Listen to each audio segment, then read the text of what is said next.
अधिक मास विशेष ऑफर्स फक्त कैलास अडगावकर ज्वेलर्समध्ये. 15 मे ते 15 जून दरम्यान चांदीच्या मजुरीवर 50% सूट आणि सोन्याच्या मजुरीवर 30% सूट. आजच भेट द्या. कैलास अडगावकर ज्वेलर्स, दत्त मंदिर बस स्टॉप, नाशिक रोड. घरगुती गॅस शेगडी दुरुस्तीचा व्यवसाय करणाऱ्या दोघा ड्रग्ज पेडलर्सना अटक करण्यात आलेली आहे.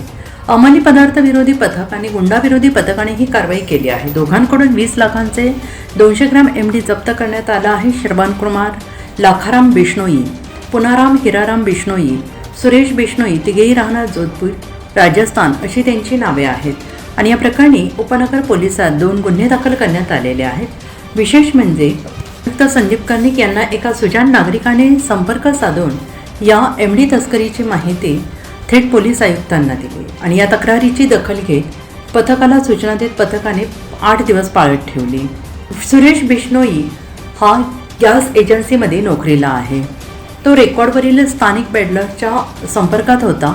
त्याने दोघांना राजस्थानातून बोलावून घेतलं. गॅस दुरुस्ती कारागीर असल्याचे सांगत गल्लोगल्ली फिरून दोघे ड्रग्ज विक्री करत होते. पथकाने बनावट ग्राहक पाठवत संपर्क साधण्यास सांगितला. डील फायनल होता दोघांना ताब्यात घेतले.